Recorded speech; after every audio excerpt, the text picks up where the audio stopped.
자, 미국과 이스라엘 그리고 이란의 전쟁이 계속되면서 중동 전역에 긴장감이 흐르고 있습니다. 자, 이런 지정학적 리스크가 부각되면서 전 세계 금융시장도 긴장의 끈을 놓지 못하고 있죠. 이란 사태가 어떤 방향으로 전개될지 지금부터 이야기 나눠보겠습니다. 함께해 주실 세 분 모셨습니다. 고려대 아시아 아프리카 개발협력센터 서상현 연구위원 나오셨고요. 또 우리은행 박형중 이코노미스트, 또 현대차증권 김재승 연구원 나오셨습니다. 안녕하십니까? 안녕하세요. 용감한 토크쇼 직설은 SBS 비즈 뉴스 앱과 유튜브에서 실시간으로 시청하실 수 있습니다. 자, 트럼프 미국 대통령은 지상군 투입에는 말을 아꼈습니다. 그러면서도 이란의 차기 지도자 선출에 관여하겠다는 뜻을 밝혔는데요. 트럼프 대통령의 발언 듣고 오겠습니다. I don't even want to talk about it now. I don't think it's an appropriate question. You know, I'm not going to answer it. Could there be? Possibly, for very good reason. We don't want to come back every 5 years or every 10 years and do this. So we want to pick a president that's not going to be leading their country into a war. 이란이 새 최고 지도자로 하메네이의 차남인 모주타바를 만장일치로 선출을 했습니다. 자, 그런데 이제 트럼프 대통령이 이전에 이 모주타바에 대해서 부정적인 뜻을 밝힌 바가 있죠. 그럼에도 불구하고 차기 지도자로 내세웠다. 이게 이제 뜻하는 바가 뭐냐라는 부분이 가장 궁금할 것 같습니다. 네, 일단 이란은 지금 현재 전시 상황에서 아시겠지만 이제 군부, 그다음에 특히 이제 이스라엘 혁명수비대 중심으로 현재 똘똘 뭉쳐 있습니다. 네. 예, 그러면 이들은 이제 전쟁을 단기적으로 끝내기보다는 보다 장기적으로 간다. 이렇게 지금 현재 생각을 하고 있고, 이를 위해서는 새로운 지도자, 즉 미국이 싫어하는, 어떻게 보면 트럼프가 좀 자신의 시나리오에서 좀 배제되는 이런 그 모주타바를 갖다가 새 최고 지도자로 앉힘으로써 전쟁을 보다 강경하게 가겠다, 또 장기적으로 가겠다는 이런 메시지를 미국에게 던졌다, 이렇게 생각합니다. 네. 아직 모주타바 선출에 대해서 트럼프 대통령의 입장이 나오지는 않았어요. 네네. 나오지는 않았지만 이전에 이제 지도자 선출에 관여하겠다는 의지를 이제 직간접적으로 드러냈기 때문에 어떻게 보면 싫어하는 인물이 지금 그렇죠. 꺼려하는 인물이 등장을 했단 말이죠. 네네. 그러면 이제 예를 들어서 그런 얘기도 했었잖아요. 그러니까 일종의 이제 살수 작전 같은 것들이 감행될 가능성도 있다고 보십니까? 그렇죠. 지금 현재 이스라엘이나 이란, 미국 같은 경우는 이제 모주타바의 그 행적에 대한 아마 이제 이란 내에 있는 정보원을 이용해서 아마 지금 현재 샅샅이 아마 이제 찾고 있을 것으로 지금 예상이 되고 있고요. 반면에 이제 모주타바는 1차 그 공격에서 자기 아버지인 하메네이, 그다음에 어머니, 거기다 자기 와이프까지 지금 현재 뭐 공격으로 사망했다는 이런 말이 나오거든요. 네. 그렇기 때문에 엄청난 미국에 대한, 이스라엘에 대한 적개심을 가질 수 있을 수 있고 그렇기 때문에 이전에 생각했던 것보다 미국 입장에서는 모주타바가 보다 더 강경하게 이제 미국과 이스라엘에 대적할 것으로 이제 예상을 하고 있고, 이에 대해서 또 이제 이스라엘이나 미국은 어떻게든 모주타바의 행적을 찾아서 또 다른 또 참수 작전에 또 들어가지 않을까, 이렇게 예상이 되고 있습니다. 네, 중동 사태 격화 조짐을 보이면서 글로벌 경제 증시 말 그대로 요동치고 있습니다. 지금까지 그 사태가 이제 일주일 넘었습니다. 시장이 이제 이거를 어떻게 받아들이냐. 우리 시장만 보면 엄청난 변동성 장세를 보였단 말입니다. 굉장히 불안한 흐름이 이어지고 있어요. 지금 상황을 어떻게 보고 계십니까? 일단 이번 사태 초기만 하더라도 시장에서는 단기에 그칠 수 있을 거다라는 희망 섞인 전망이 있긴 했습니다. 그런데 일주일이 넘어가면서 장기화 가능성을 상당히 높게 보고 이제 금융시장 가격들이 반응을 하고 있는 것 같습니다. 특히 이제 어제 트럼프 미 대통령이 고유가는 중동 평화를 위한 조금 대가, 비용 이런 발언도 했고, 네. 아직 일부이긴 합니다만 미국에서는 트럼프가 이란 전쟁을 핑계로 중간 선거를 지연할 수 있다라는 분석도 지금 제기가 되고 있는 상황이거든요. 그래서 최근에 국제 유가가 $100를 넘어서기도 했고, 근데 이게 지속이 된다라고 하게 되면 이제 순차적으로 물가, 금리, 환율, 그리고 거시경제 쪽으로 이제 영향을 미치게 될 텐데, 일단 지금 전반적인 금융시장의 흐름은 일단 장기화 가능성을 염두에 두면서 이제 가격 지표 조금씩 반영해 나가는 이런 단계인 것으로 보고 있습니다. 네. 자, 시장에서 지금 사태를 어떻게 받아들이고 있는가? 아까 우리 말씀 주신 거는 이제 장기화를 염두에 두고 시장 가격을 반영하는 것 같다. 연구원님은 어떻게 보십니까? 사실 거기에 더해서 저는 이제 호르무즈 해협이 실질적으로 봉쇄되어서 이제 원유 시장에 영향이 크다 보니까 증시가 더 영향을 크게 받는 것 같다라고 보고 있습니다. 사실 지난주를 복기해 보면 이제 아시아, 유럽 증시와 같이 이제 유가에 민감했던 국가들은 많이 빠졌지만 다른 미국이나 중국 증시는 처음에는 많이 안 빠졌었거든요. 하지만 금요일도 가면 갈수록 이제 호르무즈 해협이 실질적으로 봉쇄되었다 이런 뉴스가 나오면서 유가가 이제 급등하기 시작하니까 그때부터는 실질적으로 미국 경제에도 더 영향이 있지 않을까라는 생각이 많이 드는 것 같습니다. 그 과정에서 이제 한국 증시도 계속적으로 부진한 흐름을 보이고 있고요. 그렇기 때문에 가장 중요한 것은 결국에는 유가의 흐름이 증시에 영향을 미치고 있다라고 보고 있고 그 이유는 사실 뭐 여러 가지 경제에 미치는 영향도 있겠지만 저는 오히려 약간 더 중요하게 보는 포인트가 이런 유가 상승이 미국의 물가를 좀 자극할 수 있고 그것이 연준의 기준금리 인하 사이클을 조금 후퇴시킬 수 있지 않을까라는 우려가 커지고 있다라는 쪽에서도 더 한국 증시 그리고 아시아 증시가 안 좋은 영향을 미치는 것이 아닌가라고 보고 있습니다. 잘 아시겠지만 이런 달러 지수가 강세를 보이는 과정에서는 아시아 증시와 한국 증시가 약세를 보일 수밖에 없는 환경을 보이거든요. 하지만 네. 잘 아시는 것처럼 연준의 지금 기준금리 인하가 올해라면 6월에서 7월 다시 인하할 것으로 전망되었지만 전쟁이 있고 나서 지난주 금요일 기준으로는 9월부터 이제 금리 인하에 들어가지 않을까라고 좀 기대를 하고 있더라고요. 특히 또 내년까지는 3회 인하를 전망했었는데 전쟁 전에는 지금 2.5회까지 좀 내려온 모습을 보이고 있기 때문에 네. 이런 것들이 달러와 강세에 영향을 미칠 수 있고 그러면 한국 증시에는 좀 부정적으로 아시아 증시에는 부정적으로 영향을 미치는 것 같다라고 보시면 될 것 같습니다. 예, 지금 말씀드린 순간 코스피는 서킷 브레이커가 발동됐다는 소식 하나 더 전해드리도록 하겠습니다. 계속 진행을 해보죠. 이제 우리가 우려하는 건 이런 거죠. 변동성 장세. 그러니까 우리가 지난주에 봐왔었던 정말로 10%가 넘는 그 역대 최대 폭락 이런 것들이 지금 계속 될까? 이게 변동성이 너무 크면 투자자들은 너무 피로하잖아요.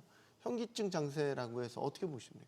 사실 뭐 그런 변동성이 크고 이런 것들은 당연히 이벤트 자체가 지금 예측하기 어렵기 때문이라고도 볼 수 있을 것 같습니다. 그 말이 뭐냐면 전쟁은 사실 예측이 좀 어려운 부분들이 있잖아요. 경제나 그런 부분들은 조금은 여러 가지 지표들 통해서 확인할 수 있는 부분들이 있는데 반해서 경제가 이런 전쟁 같은 경우는 워낙 강대강 대치 이런 것들도 있고 사실 뭐 우리 잘 아는 것처럼 과거에 러시아와 우크라이나 전쟁 빨리 끝날 거라고 전망했었죠. 하지만 늦게 끝났었고 또 과거에 미국의 이라크 전쟁 6주 만에 끝날 것 같다고 럼스펠트가 말했었는데 뭐 9년이나 걸렸던 그런 사례들을 본다면 사실 전쟁이라는 것은 예측하기가 정말 어려운 부분들이 있다. 그래서 변동성이 크다고 생각하고 있고 그렇기 때문에 이런 변동성 장세에서 어떠한 그런 전쟁 결과 같은 것들을 예측하기보다는 대응을 특히 포트폴리오를 잘 지켜가면서 대응하는 것이 중요하지 않을까라고는 보고 있습니다. 네.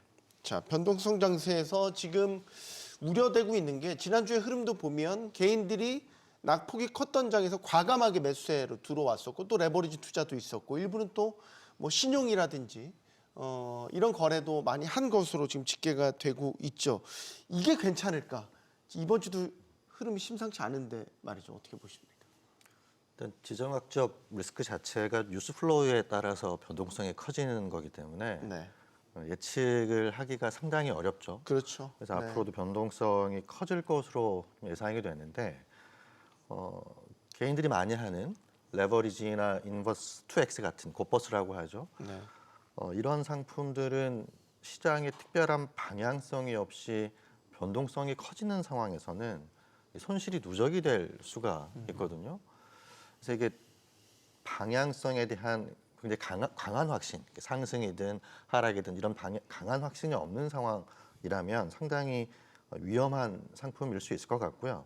특히 지금처럼 변동성이 높은 상황에서는 장기 보유할 때 성과가 왜곡될 가능성이 매우 큽니다. 네. 지금처럼 지정학적 리스크의 방향을 예단하기 어려운 상황에서는 단기적으로 좀 위험할 수 있는 상품이다 이렇게 좀 생각이 되네요. 개인들의 과감한 매수. 오늘도 코스피에서 보면 외국인들과 기관이 팔고 있는데 이걸 다 개인들이 받아내는 형태로 지금 수급이 만들어지고 있단 말이죠. 걱정이에요. 이게 이제 전략이 맞아떨어지면 모르는데 예를 들어서 이렇게 변동성이 큰 장세에 이제 타이밍이 엇나가기 시작하면 소위 말해서 고점에 물리고 더 큰 손해를 보게 되고 하락에 하락을 만들고 뭐 이런 장세들이 이제 펼쳐지게 된다면 개인들의 손실이 너무 클 것 같다. 이런 걱정이 현실적으로 드는데. 사실 뭐 앞에서 말씀해 주셨던 것처럼 맞을 것 같습니다. 그런 것들이 결국에는 개인 투자들의 지금 최근 들어서 매수 비중이 높아지고 있고 거래량 비중도 지속적으로 높아지고 있는 과정이기 때문에 그 과정에서 개인들이 사실 장기적인 투자를 하기보다는 단기적으로이고 이런 고 레버리 상품들에 대한 좀 수요가 높기 때문에 그런 것들을 고려했을 때 이런 변동성 장세에서는 손실을 볼 가능성이 상당히 높다라고 보고는 있습니다. 아까 말씀 주셨던 것처럼 이런 지수가 오르지는 않더라도 레버리지 상품이나 인버스 상품들은 손해를 계속적으로 누적될 수 있거든요. 그런 네. 것들을 고려했을 때는 사실 좋지 않은 상황인 것 같다라고 보고 있습니다. 하지만 반대로 생각해 보면 좀 더 먼 미래를 봤을 때 이런 개인 투자들의 수급이 존재하고 있기 때문에 시장이 좀 지질 수 있는 것 같고 더 나아가서 우리 장에서 만약 이런 심각한 이벤트라고 할 수 있는 전쟁 리스크가 해소된다면 한 번 더 코스피가 올라갈 수 있는 근거로 삼을 수도 있지 않을까라고 보고 있습니다. 제가 이런 단기 이벤트가 종료 시, 특히 이제 이제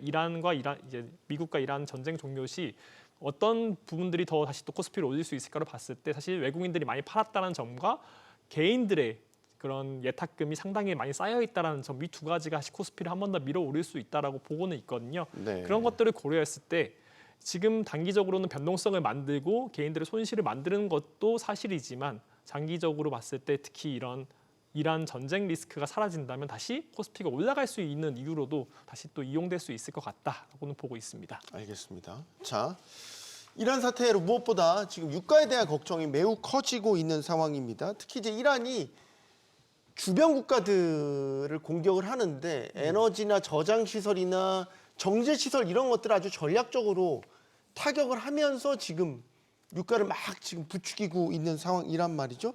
일종의 이제 어떻게 보면 작전처럼 보여지는 전략적 타격이다. 이렇게 보여집니다. 예, 그렇죠. 이란으로서는 이제 뭐 전력 면에서 군사적 전력 면에서 이미 많은 타격을 받았거든요. 미국이 발표하기에는 지금 현재 이란 전체 군사력의 약 90%가 파괴됐다 이렇게 말을 하거든요. 네. 이렇게 되면 이제 이란 입장에서는 비대칭적인 이런 이제 전략을 가져가야 되는데 그중 하나가 이제 인근국에 있는 에너지 시설에 대해서 공격함으로써 중동을 불안화시키고 중동뿐만 아니고 이제 에너지 시설이 불안해지고 그다음에 이제 원유를 생산하지 못하게 되면 전 세계 글로벌적으로 이제 경제적인 파급 영향이 크기 때문에 이란은 이제 단순하게 양국 간의 전쟁 이런 게 떠나서 중동 더 나아가서 세계적인 큰 파급력을 이제 미치기 위해서 이제 인근에 있는 이제 주로 이제 지시 국가들의 에너지 시설에 대해서 이제 타격하고 있고 또 반대로 또 이스라엘 같은 경우도 이번에 또 이란 또 저장 그 에너지 저장 시설도 주말 공개했거든요. 사이에 타격했다는 예. 소식이 전해졌죠. 예, 그에 대해서 또 미국 같은 경우는 굉장히 분노했다는 말도 있고 왜 또 이런 상황에서 에너지 시설까지 타격하냐 그렇게 되면 더 이제 글로벌 이제 에너지 문제가 더 부각되는데 그렇게 이제 또 미국에서는 또 이렇게 분노했다는 말이 있는데 좌우지간 일단 이란 같은 경우는 이제 물귀신 작전이죠. 자기만 죽지 않겠다. 예, 전 세계를 불안화시키겠다. 이것을 하나 일환으로서 이제 중동 지역을 갖다가 인근 국가들을 갖다가 타격하고 있는 것 같습니다. 그러니까 미국과 이스라엘에 비해서 군사력이 현격히 떨어지지만 그렇죠. 소위 말해서 내가 가지고 있는 조그만 자원으로도 충분히 효과를 발휘할 수 있게 주변 국가들의 에너지 시설들을 집중적으로 타격한다. 네네. 이러므로써 지금 유가가 이렇게 올랐다면 어느 정도 작전이 먹혀 들어가고 있는 거 그렇죠. 아니에요? 지금 현재 카타르가 천연가스 생산을 중단하고 그다음에 쿠웨이트도 마찬가지로 이제 원유 생산을 지금 이제 중단했는데 그 이유가 이제 호르무즈 해협이 이제 봉쇄되다 보니까 생산해도 나갈 수 없고 그다음에 이제 저장고도 이제 완전히 다 차간다고 그러더라고요. 예, 그렇기 때문에 이제 더 이상 생산을 못 하는데 그렇게 되다 보니까 지금 현재 이제 유가도 $100 이상 이제 올라간 상황이고 이건 어떻게 보면 이란으로서는 향후에도 계속 이제 비대칭적인 공격 차원에서는 이제 지속적으로 아마 노리지 않을까 그렇게 예상이 되고 있습니다. 네. 지금 호르무즈 해협에 대한 봉쇄 문제가 불거지니까 사실 트럼프 대통령이 해군을 동원해서 유조선들을 호위할 수 있다 이제 이런 입장도 내기도 했죠. 사실만 지금 유가의 흐름을 보면 전혀 뭐 먹혀들지 않고 있습니다. 배럴당이 $100 결국 넘어섰지 않습니까? 세 자릿수로 가는 이 유가는 이전과는 어떤 충격이 다르다 이렇게 볼 수 있지 않겠습니까? 그렇습니다. 지난해 연평균 유가 수준이 60달러대였거든요. 네. 지금 100달러라고 치면 이미 50% 이상 오른 거죠. 그러네요. 근데 지금까지 유가가 오르는 과정을 보게 되면 일단 지정학적 리스크 프리미엄이라고 할까요? 이게 이제 반영이 되면서 지금까지 유가는 올라왔는데 네. 지금부터 이제 더 중요한 게 실제 생산이 감소가 되는지 여부가 무엇보다 중요할 것 같은데 이미 그런 조짐들이 좀 나오고 있단 말이에요.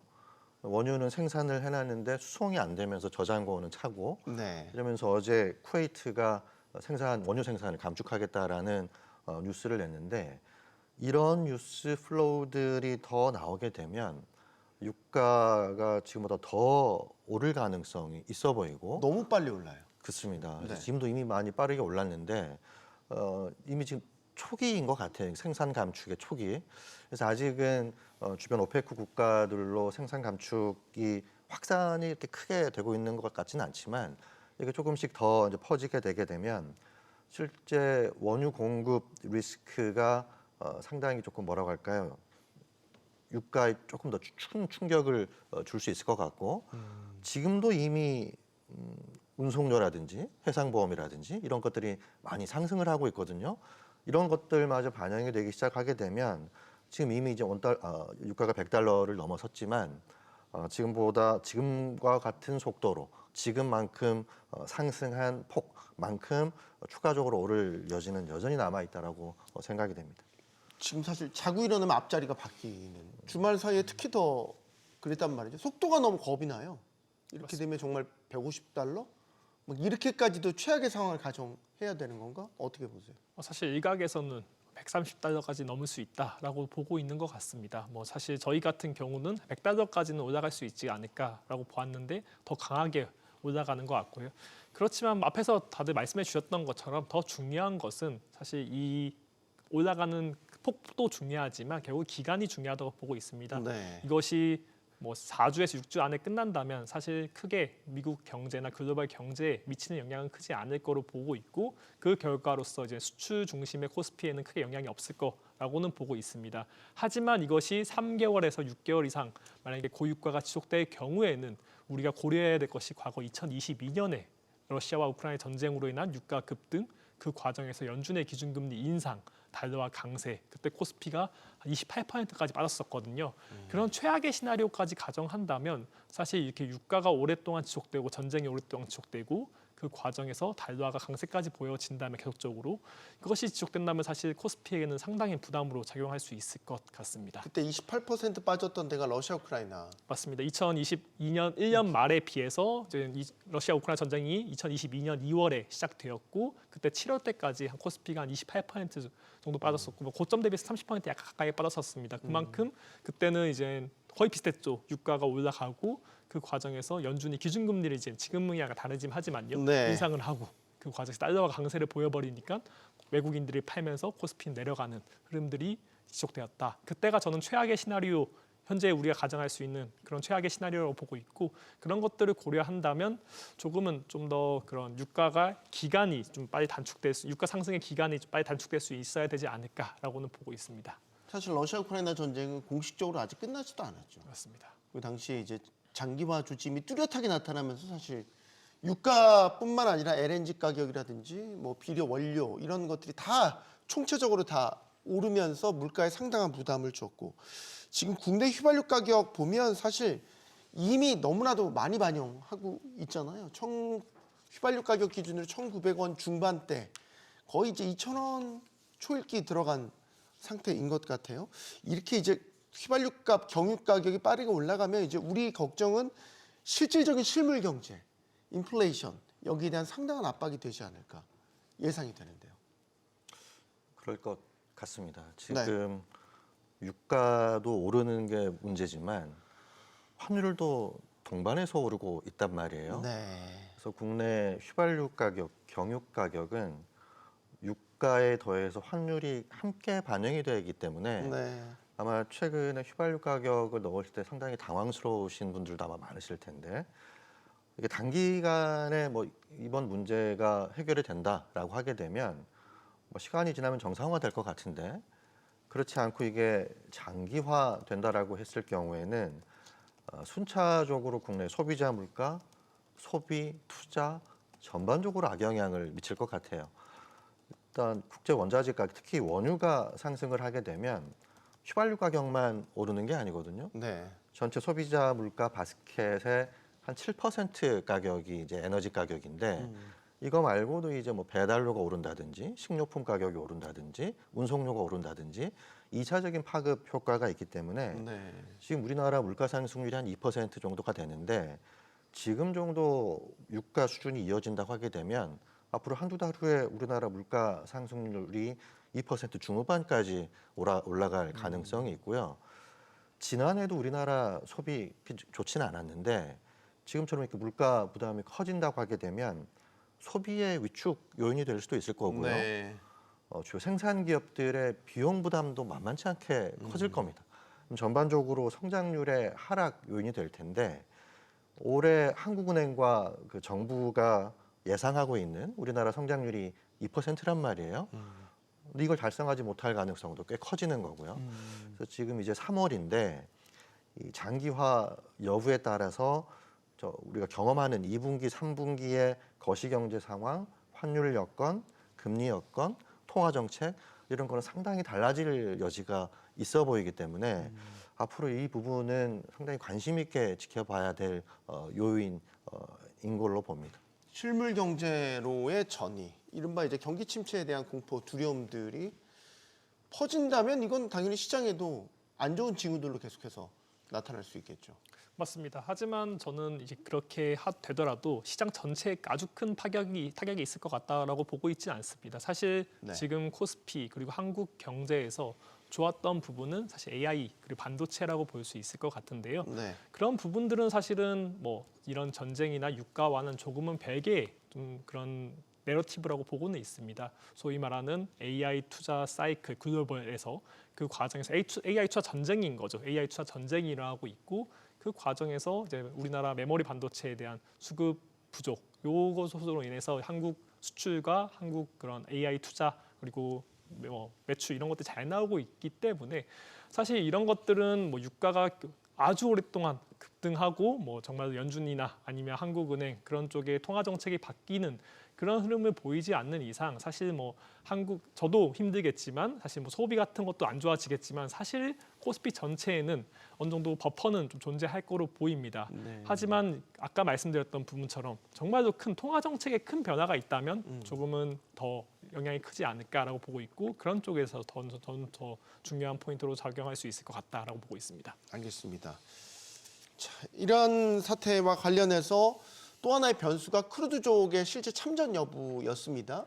근데 트럼프 대통령의 입장이 좀 바뀌었습니다. 네, 크루드족의 참전을 찬성하는 듯하다가 이제 네, 반대하는 쪽으로 기류가 선회했어요. 네, 네, 네. 이건 어떻게 봐야 됩니까? 뭐 일각에서는 크루드족이 뭐 거부했다, 거절했다, 참전을 거절했다 이런 말도 나오거든요. 아마 그것도 하나의 좀 뭐 이슈가 같은데 사실 크루드족 같은 경우는 지난 몇 세기 동안 사실은 이제 서방이라든지 강대국의 이용만 당하고 자신들이 목표로 하고 있는 국가 건설을 하지 못했거든요. 네. 뭐 크루드족 자체가 세계 최대 어떻게 보면 국가를 건설하지 못한 민족 중에 하나인데 인구도 약 3,000에서 3,500만 명 가까이 되거든요. 네. 그중에 이제 한 1,000만 명 가까이가 현재 이란 내에 있습니다. 이란 내에 거주하고 있고 바로 국경을 맞대고 있는 이라크에 또 크루드 자치 정부가 있죠. 그래서 초기에는 이제 미국이나 이스라엘이 지상군을 파병하지 못하는 상황이기 때문에 네. 크루드족을 적절히 활용해 갖고 이란 내에서 좀 이렇게 분규를 좀 일으키는 국내 그 내부에서 좀 이렇게 분규를 일으켜서 좀 이렇게 소기의 성과를 좀 달성하자 이렇게 좀 생각했었는데 뭐 워낙 아까 말씀드린 대로 크루드족 자체가 뭐 현재 참여하려는 의지가 좀 약하고 왜 그러냐면 또 이란이 이제 정권 자체가 바뀔 가능성이 낮아졌거든요. 네. 그렇다 보면 나중에 이 전쟁 종식 이후에 자기네들이 만약에 참전한다면은 그에 대한 박해를 받을 게 뻔한데 이걸 갖다가 고려하지 않고 참전한다. 그거는 별로 자기네들이 봤을 때 크루드족 입장에 봤을 때도 뭐 현명치 않다 생각하기 때문에 이제 적극적으로 참여를 하지 않으려는 이제 그런 거고 또 다른 거는 또 이제 뭐 미국 입장에서도 사실 뭐 다른 이렇게 전쟁에 원래 또 확진이 안 돼야 되는데 이런 크루드족을 이렇게 참여시킴으로써 또 이렇게 뭐 확전을 시키는 하나의 또 뭐 요인이 된다 이런 또 비난을 받기 때문에 그런 것도 좀 고려해서 크루드족에 대한 참전을 갖다가 트럼프가 말을 좀 바꾸지 않았나 그렇게 생각합니다. 네, 사실 이번 크루드족 참전 여부와 관련해서 이제 크루드족들이 그 중동 국가들에 퍼져 있다고 말씀 주셨잖아요. 네네네. 그 중에 하나가 튀르키예인데 그렇죠. 튀르키예도 크루드족이 1,000만 명이 넘게 여기 살고 그렇죠. 있는데, 제일 많이 살고 있죠. 네, 제일 많이 살고 있죠. 네네. 만약에 지금 그 크루드족이 독립을 하는 데 있어서 민감하게 반응하는 게 튀르키예고, 맞습니다. 튀르키예는 또 유럽연합의 회원국이지 않습니까? 네네네. 그러니까 이게 자칫 상황이 유럽까지의 확전으로 복잡하게 돌아갈 수 있다. 이제 그런 부분들은 굉장히 부담스러워한다라는. 그 맞습니다. 아마 이 크루드족 참여에 대해서 가장 반대한 게 아마 이제 튀르키예일 거고요. 만약에 크루드족이 자치정부로 국가를 세운다면 이거는 뭐 튀르키예 내에서 있는 그 한때는 튀르키예 쿠르드 반군이라 불릴 정도로 사실 그 튀르키예하고 쿠르드족하고 이렇게 전쟁도 많이 발생했거든요. 네. 그런 점에 봤을 때는 아무리 뭐 미국이 그 나토 회원국이지만은 튀르키예 입장에서는 또 다른 쿠르드족이 국가를 건립하면서 종전 이후에 국가를 건립되면은 튀르키예에 막대한 타격이 있기 때문에 네. 그래서 적극적으로 아마 튀르키예가 에르도안 특히 이제 에르도안 대통령이 적극적으로 미국의 반대 의사를 전하지 않았나 이렇게 생각됩니다. 알겠습니다. 자, 지금 시장으로 다시 돌아보면 아까 잠깐 언뜻 말씀드렸지만 전쟁 후에 그러면 우리 코스피가 제대로 된 경쟁력을 회복할 수 있을 것인가? 여기에 대한 관점. 최근에 이제 골드만삭스에서 코스피 지수 목표치를 이런 상황에 7,000으로 상향 조정했더라고요. 이거는 외국의 증권사들도 코스피에 대한 기본적인 펀더멘털 강화, 여기에 대한 믿음은 그대로 가지고 있다라는 뜻 아닌가요? 맞습니다. 펀더멘탈에 대한 변화 이런 것들에 대한 존재는 아직 하고 있지 않아 보이고요. 사실 미국과 이란 이런 전쟁 리스크가 완화되고 특히 유가가 좀 다시 완화된다면 첫 번째로 그런 가정이 필요할 것 같고요. 거기에 4주에서 6주 정도의 전쟁 정도가 지속된다면 사실 펀더멘탈 훼손 없을 거라고 보고 있습니다. 사실 아까 말씀드렸던 것처럼 반도체, 우리나라 반도체 중심 이런 영업이익 전망 상향 조정이 있었기 때문에 그런 것들은 전쟁과는 조금 무관한 부분도 있고요. 그 과정에서 마지막으로 수급, 아까 말씀드렸던 외국인이 지금 많이 팔았던 상태긴 하지만 네. 외국인 더 들어올 만한 룸 충분히 존재하고 있고요. 또한 개인들의 고객 예탁금 상당히 많이 몰려 있기 때문에 그런 것들 언제든지 다시 증시로 돌아올 수 있는 자금이라고 보고 있거든요. 그런 것들이 다 뭉쳐졌을 때 저는 이게 단기 이벤트로 끝날 것인지 아닐지 거기에 대한 전망을 드린다기보다는 이게 과거 이제 이란 또는 중동 사례들을 보았을 때 항상 증시로 봤을 때는 전쟁이 끝나는 거와 관계없이 보통 한 달 정도 코스피에는 영향을 미쳐왔었고 그 이후로는 상승장에 다시 들어갔다. 이런 조정식 매수 전략이 유효하다. 이런 쪽의 측면에서 말씀드릴 수 있을 것 같고 거기에 이제 과거 우리가 지금 현재 코스피의 그런 펀더멘탈적 요소들을 고려한다면 사실 7,000선까지 다시 한 번 더 트라이할 수 있지 않을까라고는 보고 있습니다. 네. 결국에는 이제 펀더멘털에 대한 신뢰일 것 같은데 외국계 증권사들이 많이 이제 시각이 바뀌었잖아요. 이런 거 보면은 이제 전쟁 후에 예전의 수준을 회복할 수 있을 것인가? 이건 이코노미스트도 의견을 좀 듣겠습니다. 좀 하나 생각해 볼 부분이 있는 것 같습니다. 뭡니까? 지난해부터 우리나라 증시가 가파른 상승을 이어왔던 거는 네. 코스피 이익 전망의 상향, 거기에는 반도체 기업의 이익 전망 상향이 있었단 말이에요. 네. 그래서 이 반도체를 어떻게 보느냐에 따라서 한국 증시의 올해 그리고 내년 그림이 조금 그려질 수 있을 텐데 네. 뭐 다 아시겠지만 반도체와 AI는 대표적으로 에너지 소비가 많은 다에너지 소비 산업입니다.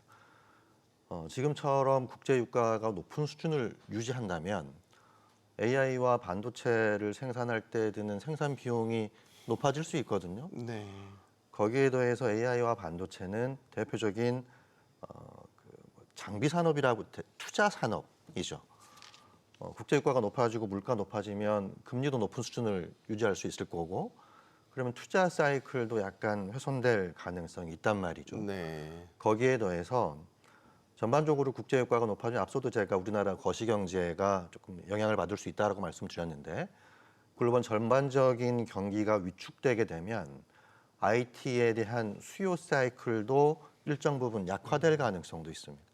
그래서 일단 지금 현재로서는 장기화되지 않는다라는 전망 하에서 보면 코스피가 7,000도 가능하고 긍정적으로 볼 여지는 있지만 이 사태 여파가 장기화돼서 방금 앞서 말씀드렸던 네. 고육과 장기화로 인한 생산 비용 상승, 고금리 유지에 따른 투자 비용 상승, 그리고 수요 위축 이런 것들이 벌어지게 되면 우리나라 반도체 기업들의 이익 전망 상향 추세가 횡보로 전환된다거나 하향 조정될 가능성이 있거든요. 근데 그렇다고 하게 되면 우리나라 반도체를 보는 시각도 조금은 달라질 여지가 있을 수 있다 이렇게 좀 생각이 돼서 네. 앞으로 이 부분은 일단 뭐 지난해부터 이익 전망이 가파르게 올라오고 있는 건 맞지만 앞으로 이 부분이 우리나라 하이닉스와 삼성전자 그리고 AI 기업들 전반에 비용에 어떠한 영향을 미칠지에 대해서는 조금 관심을 갖고 지켜봐야 우리나라 코스피 7천 이게 유지가 되는지 아닌지 이거를 조금 더 얘기를 할 수 있을 것 같고 지금 현재로서 놓고 보게 되면 조금 이제 관심 있게 과거와는 달리 지난 2월과는 달리 네. 약간 커셔스하게 볼 요인은 점점 많아지고 있다 이렇게 생각이 됩니다. 알겠습니다. 어쨌든 전쟁이 빨리 종식이 돼야 이 모든 사태가 이제 해소가 될 텐데 말이죠. 지금 트럼프 대통령은 이란을 향해서 무조건적인 항복을 요구를 하고 있습니다. 이란도 겉으로는 끝까지 항전하겠다라는 의지를 네. 밝히고 있고 말이죠. 네네. 강대강 대결이 당분간은 계속될 것 같다 이렇게 보십니까? 사실은 이번 주말을 기점으로 해서 지난 주말을 기점으로 해서 약간 좀 물밑 협상이 좀 있지 않을까. 물론 뭐 이란에서는 또 공식적으로 누군가 어느 국가가 뭐 중재를 했다 이런 말을 하긴 했는데 좀 중재가 좀 본격화되지 않을까 생각했었는데 오늘 뭐 모주타파가 이제 이렇게 다시 새 최고 지도자로 이제 이렇게 올랐으면서 네. 사실 단기간에 이제 또 이렇게 협상이 이루어질지는 좀 미지수입니다. 특히 이제 새롭게 이렇게 취임한 모지타파 자체가 강경한 인물이기 때문에 뭐 이렇게 미국하고 협상을 바로 나선다 그건 좀 힘들 것 같고 그렇지만 또 트럼프도 사실은 이제 이 무조건 항복을 요구했지만은 또 다른 멘트로는 새 최고 지도자가 선출되면은 그와 또 대화할 여지는 있다 이렇게 말은 했거든요. 네. 그래서 어떻게 보면은 트럼프가 뭐 미국 경제라든지 글로벌 경제 또 뭐 아시겠지만 올해 11월에 열릴 그 미국의 그 중간 선거를 생각한다면 장기전으로 갈 수 없거든요. 그렇다면은 이번 새롭게 뭐 누가 되든 뭐 새로운 그 최고 지도자가 선출되었으니까 어떻게 보면 또 물밑 협상을 할 수 있는 하나의 또 모멘텀이 되지 않을까 이렇게도 또 생각하고 있습니다.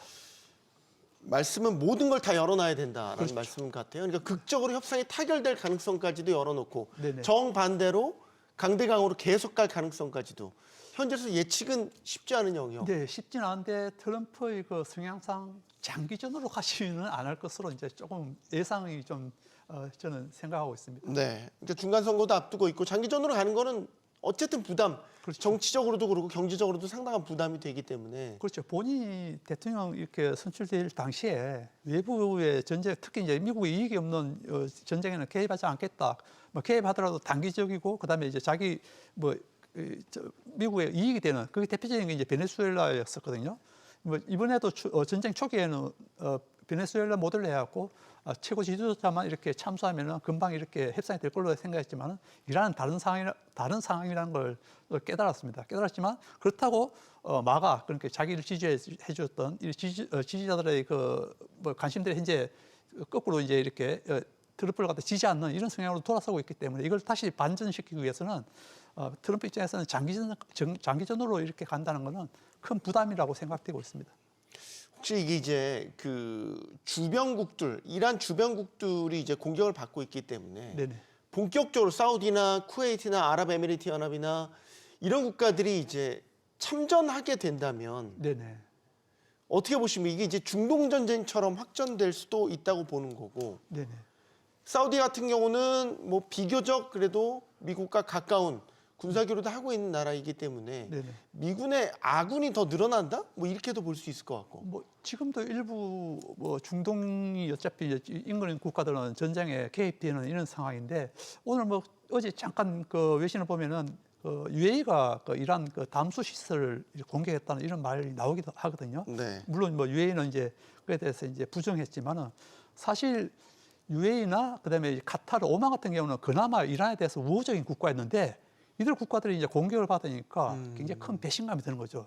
카타르도 마찬가지고 UAE도 그렇고 우리는 이란을 위해서 열심히 중재도 해주고 도와줬는데 너네들 어떻게 그렇게 할 수 있나 이렇게 배신감 느끼는데 공식적으로 성명도 발표했거든요. 네.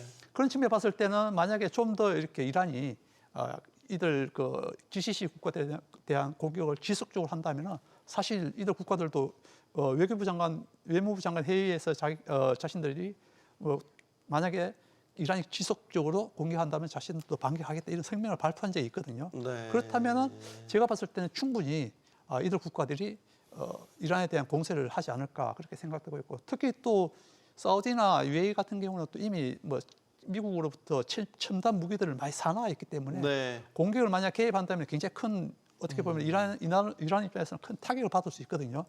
그래서 그런 측면을 봤을 때는 이란도 한 번쯤 이렇게 인근 국가들에 대한 공격을 지속할 것인지 안 할 것인지에 대해서 좀 고민을 하지 않을까 그렇게 예상이 됩니다. 네. 사실 이제 이번 그 전쟁이 발발하고 나서 또 주목을 받았던 게 우리 한국산 무기 체계가 또 주목을 받았어요. 소위 말해서 지대공 같은 이런 미사일들이 요격률이 상당히 높게 나오면서 방산주들이 또 여기에 또 반응을 해서 많이 오르더라고요. 러시아 우크라이나 전쟁 때 사실 이제 폴란드 같이 이제 유럽 국가로의 우리 무기 체계가 수출되면서 되게 그때 주가가 레벨업 됐지 않습니까? 냉정하게 전쟁은 슬프지만 방산주들 입장에서는 전쟁을 통해서 또 한번 주가가 레벨업 될 기회가 있다고 보십니까? 저는 사실 방산주 투자가 상당히 중요하지 않을까라고 보고 있습니다. 네. 두 가지 측면에서 보고 있는데요. 첫 번째는 이런 지금 트럼프의 새로운 질서라고 할 수 있는 이런 세계 아래에서는 결국에 글로벌 전쟁 계속될 수 있을 것 같다라고 보고 있습니다. 이것은 이란 전쟁이 과연 끝일 것인가 이런 부분에서 생각해 볼 필요가 있고요. 2020년 이후로 확실하게 전쟁이 늘어나고 있는 모습들 발생하고 있다는 점이 결국에는 방산주가 한 번 더 리레이팅 하는 게 아니라 글로벌이 정말 중요해지는 산업으로 갈 수 있을 것 같다라고 보고 있습니다.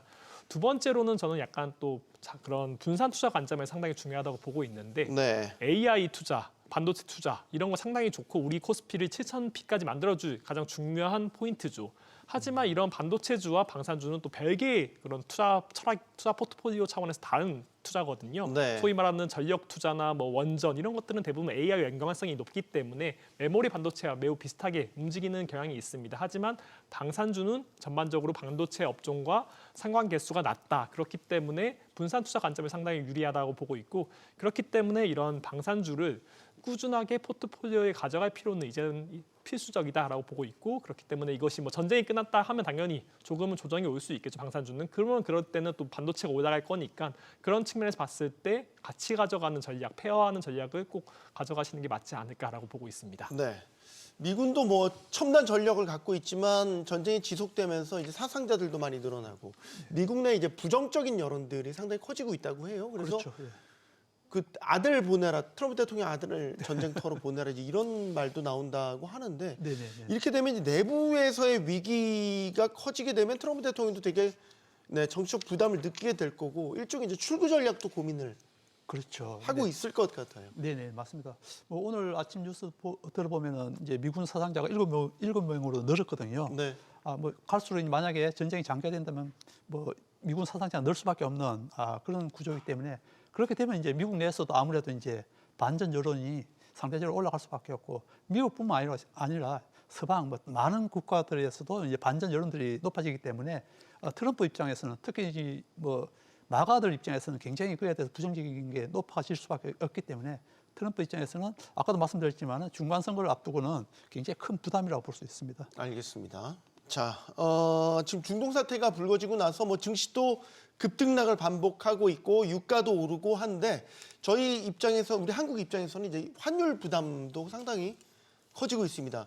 1,500원 돌파했었습니다. 그러다가 조금 수그러드는 듯 하다가 지금 다시 이 결국 전쟁의 장기전 양상이 띄어짐에 따라서 환율도 같이 동반해서 불안하게 움직이고 있는 것 같아요. 일단 원달러는 많이 올랐죠. 지금 1,500원 턱 밑까지 왔는데 네. 이게 이번 주라도 1,500원을 넘어설 가능성이 꽤 커 보입니다. 지난 1년 동안 환율 흐름을 좀 살펴보면 트럼프가 취임한 지 한 1년 좀 넘었단 말이에요. 네. 이 사이에 달러와 인덱스가 한 10%가량 하락을 했습니다.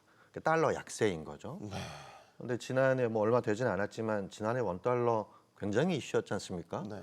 달러가 약세였음에도 불구하고 원달러 환율은 계속 올랐죠. 1,400 중반까지 올랐는데 작년에는 원달러 환율 올랐던 게 국내 수급 이슈 때문에 그렇습니다. 국내 개인과 기관들이 미국 주식을 많이 매집하면서 달러 수급이 조금 안 맞으면서 환율이 많이 올랐는데 네. 지금은 이제 그 요인에 더해서 대외 충격이 지금 온 상태란 말이에요. 네. 근데 지금 대외 충격은 한국이 가장 취약한 연결고리일 수도 있습니다. 왜냐하면 뭐 다 아시는 것처럼 우리나라가 원유를 거의 대부분 수입을 하고 있고 대외 개방도도 상당히 높고 이런 상황에서 유가 충격이 왔기 때문에 지난해 국내 내부 요인에 의한 환율 상승과 지금의 환율 상승은 그 내용도 다를 뿐만 아니라 그 영향도 다를 수밖에 없다라고 생각이 되고 네. 지난해 우리나라 그 경상수지 흑자 금액이 한 700억 달러가 됐단 말이에요. 근데 제가 추정을 해보니까 국제 유가가 100달러를 넘어서게 되면 우리나라 경상 흑자 금액이 200억 달러로 굉장히 줄게 되고 130억 유가가 130달러를 넘어서게 되면 경상수지가 이제 적자로 전환되는 된단 말이에요. 네. 자, 그러면 지금까지는 경상수지도 흑자였고 뭐 무역수지도 흑자였고 단지 국내 개인과 기관들이 미국 투자에 열중하느라 환율이 올랐던 것뿐이었는데 네. 올해는 거기에 대해서 이제 국내에 유입되는 달러 자체가 경상수지 무역수지를 통해 유입되는 달러 흑자 자체가 줄 수 있고 적자로 전환될 수 있기 때문에 네. 지금부터 나타나는 원달러 환율 상승은 작년하고는 굉장히 다를 수 있다.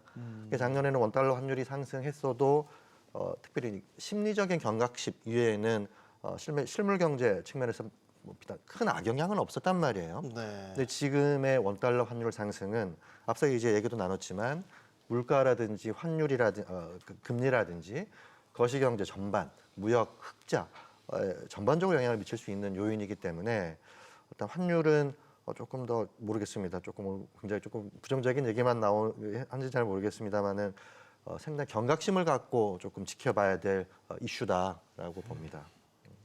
사실 지금 달러 인덱스가 아직 100을 넘진 않았거든요. 그걸 비교해 보면 사실 주요 통화국 대비 우리 원화 약세가 좀 더 두드러지게 나타나는 측면도 있다고 보여지고 1,500원이라는 상징적인 숫자를 넘어서면 사실 증시에도 되게 수급 부담이 커지잖아요. 외국인들 요즘 계속해서 거의 매도세 일관이었지 않습니까? 맞습니다. 매도 폭도 더 커질 여지가 생기는 거 아닌가요? 사실 근데 2월 달 그리고 3월 달에 외국인이 거의 30조 가까이 팔았기 때문에 사실 뭐 코스피에서요. 그렇기 때문에 더 많이 계속적으로 팔 수 있을까? 여기에 대한 생각은 조금 좀 다르게 생각해 보일 여지도 있는 것 같습니다. 결국에 외국인이 2월, 3월에도 충분히 많이 팔고 있기 때문에 지금 네.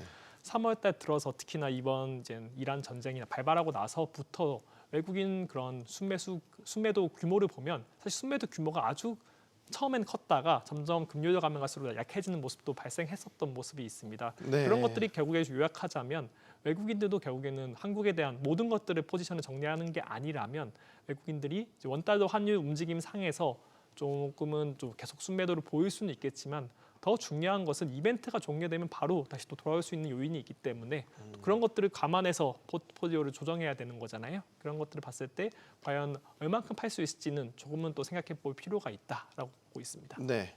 외신들을 통해서 계속해서 이제 이란 사태와 관련된 긴박한 소식들이 들어오고 있습니다. 지금 전쟁이 장기전으로 갈 거냐 그걸 판단하는 여부 중에 하나가 지상군 투입 여부인데 트럼프 대통령이 조금 바뀐 입장을 내놨어요. 미 지상군 투입 배제 안 한다. 이란 지도도 바뀔 수 있다. 네. 이거는 지상군이 투입되면 이제 작전 개념이 아예 달라지지 않습니까? 그렇죠. 예. 그런데 말은 그렇게 해도 지상군을 본격적으로 투입한다는 것은 뭐 엄청난 리스크가 있다는 걸 알기 때문에 지상군을 본격화한다? 그건 아마 쉽지는 않을 것 같고 만약에 한다 하면은 뭐 예를 들어서 지금 현재 에너지 문제가 제일 크다 하면은 그 호르무즈 해협을 중심으로 한 이미 그 이란 그 군함들은 거의 다 파괴됐는데 네. 그 인근에서 이제 드론이라든지 미사일을 발사하는 거거든요. 그럼 이런 시설들에 대한 뭐 공수부대 투입이라든지 그걸 통해서 이제 호르무즈 해협에 통과하는 유조선들을 갖다가 안전하게 보호할 수 있는 그 정도의 지상군이나 그다음에 공수여단 같은 이런 걸 좀 투입하지 않을까 그렇게 생각되고, 이란 자체가 영토도 넓지만은 사실 지형도 이라크와 옛날 이라크 전쟁과 비교할 수 없을 정도의 지형 자체도 산악지대 이런 것도 있고, 그다음에 이제 이란군이 정규군만 80만 명이 넘고 비정규군까지 하면은 100만 명이 넘는 군대가 있거든요. 네. 그렇다면 쉽게 미국이 들어갈 수 있는 여지는 없다고 보고 있습니다. 알겠습니다. 자, 이번 주 참 고비입니다. 어떻게 대응해야 될까요? 마지막 김재승 연구원님. 일단 기본적으로 봤을 때는 아까 말씀 주셨던 것처럼 지상군의 투입 여부 이게 가장 중요하다고 시장에서는 보고 있습니다. 네. 결국에 이런 호르무즈 해협 봉쇄 기간이나 전쟁의 장기화 여부 이런 것들은 결국 지상군의 투입 여부에 많이 달려 있다고 보고 있고, 지금까지는 시장이 상당히 4주에서 6주 빠르면서 늦어도 3개월 안에는 끝나지 않을까라는 기대감을 상당히 가지고는 있고, 그렇기 때문에 조정 시 매수 전략이 유효하다고는 보고 있지만 네. 만약에 지상군이 투입된다면 조금은 시장도 시각을 다르게 볼 수 있을 가능성이 좀 존재하고 있습니다. 하지만 일단 지상군이 투입되기 전까지는 조정 시 매수 전략이 맞다고 보고 있습니다. 과거 사례들을 본다면, 중동 사례들을 이벤트를 본다면 사실 항상 코스피에서도 조정은 보통 한 달 정도 유지되었고, 한 달 안에 대부분 복구되었고, 3개월 동안 수익률을 보면 한 8.5% 정도 플러스로 기록하는 모습을 보였거든요. 중동 이벤트 1990년대 이후 발생했던 이벤트를 보면요. 그런 것들을 봤을 때 과거 역사는 조정 시 매수 전략을 지지하고 있다라는 것을 가져가시는 것은 분명히 중요할 것 같다. 그렇기 때문에 두려울수록 조정 시 매수 전략은 꼭 기억하실 필요는 있다라고는 보고 있습니다. 알겠습니다. 그 과정에서 네. 업종별로 봤을 때 그래도 전쟁에 조금은 영향력이 적은 반도체 업종을 중심으로 거기에 방산주를 함께 페어링하는 네. 전략을 가져가셔야 되지 않을까라고 보고 있습니다. 알겠습니다. 자, 국제유가가 결국 100달러를 넘어섰습니다. 전쟁이 장기전으로 갈 징후들도 곳곳에서 감지되고 있고요. 마주한 현실을 직시하고 위험을 최소화할 수 있는 시장 대응이 어느 때보다 필요해 보입니다. 토론 마치겠습니다. 여기는 모든 경제가 모이는 SBS 비즈입니다. 시청해주셔서 고맙습니다.